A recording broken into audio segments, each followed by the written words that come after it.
আসসালামু আলাইকুম। আজ ১৬ই ডিসেম্বর, বাংলাদেশের স্বাধীনতা দিবস। আজ গভীর শ্রদ্ধার সাথে স্মরণ করছি স্বাধীনতার উদীয়মান সূর্য, যিনি না জন্মিলে বাংলাদেশের স্বাধীনতার সূর্য উদীয়মান হতো না। রণাঙ্গনের বীর, স্বাধীনতার ঘোষক শহীদ প্রেসিডেন্ট জিয়াউর রহমানকে।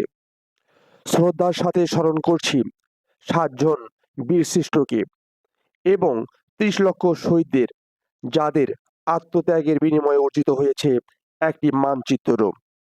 শ্রদ্ধার সাথে স্মরণ করছি সকল বীর মুক্তিযোদ্ধাদের, যাদের অবদান বাংলার মানুষ স্মরণ করবে এবং করে।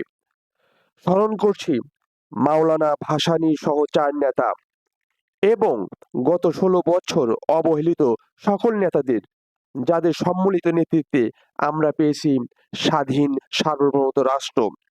বাংলাদেশের স্বাধীনতা যুদ্ধ ছিল ১৯৭১ সালে সংগঠিত তৎকালীন পশ্চিম পাকিস্তানের বিরুদ্ধে পূর্ব পাকিস্তানের সশস্ত্র সংগ্রাম, যার মাধ্যমে বাংলাদেশ একটি স্বাধীন দেশ হিসাবে পৃথিবীর বুকে আত্মপ্রকাশ করে।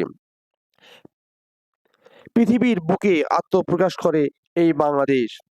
১৯৭১ সালে ২৬শে মার্চ এই যুদ্ধের সূচনা ঘটে, যখন পাকিস্তান সামরিক বাহিনী রাতের অন্ধকারে নিরস্ত্র বাঙালির ওপর ঝাঁপিয়ে পড়ে। সেই সময় নেতৃত্ব অভাব, তখন ক্যান্টনমেন্ট থেকে মেজর জিয়া, তিনি কালুঘাট বেতার কেন্দ্র থেকে স্বাধীনতার ঘোষণা দেন। এখানে প্রশ্ন, রাজনৈতিক নেতৃত্ব থাকতে কেন একজন সামরিক অফিসার স্বাধীনতার ঘোষণা দিলেন? এই প্রশ্নটি রয়ে গেল। গত ১৬ বছর বাংলাদেশের স্বাধীনতা সংগ্রামের আসল ইতিহাস বিকৃতি করা হয়েছে। একক ব্যক্তিকে নায়ক বানানো হয়েছে, ভাসানী সহ জিয়াকে খলনায়ক বানানো হয়েছে। স্বাধীনতা যুদ্ধে শেখ মুজিবুরের এবং বাংলাদেশ আওয়ামী লীগের কি ভূমিকা ছিল জাতি জানতে চায়।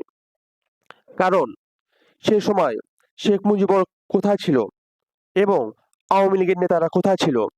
তারা কেন স্বাধীনতা যুদ্ধের ঘোষণা দেননি?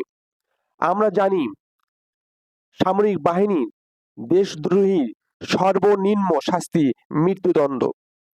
আর এই মৃত্যুদণ্ড মাথায় রেখে একজন সামরিক মেজর জিয়া, তিনি স্বাধীনতার ঘোষণা দিয়ে কৃষক, শ্রমিক, জনতা, ছাত্র, পেশাজীবী সকল স্তরের লোকদেরকে উদ্বুদ্ধ করার পর সবাই স্বাধীনতা যুদ্ধে ঝাঁপিয়ে পড়ে এবং কাঙ্ক্ষিত হয় আমাদের একটি সুন্দর দেশ, সুন্দর সার্বভৌমত্ব, একটি রাষ্ট্র, একটি মানচিত্র। স্বাধীনতা দিবসে আমরা এই স্বাধীনতার সঠিক ইতিহাস যাতে আবার রচিত হয়, এই জন্য কর্তৃপক্ষকে বিশেষভাবে অনুরোধ করছি। ধন্যবাদ সবাইকে।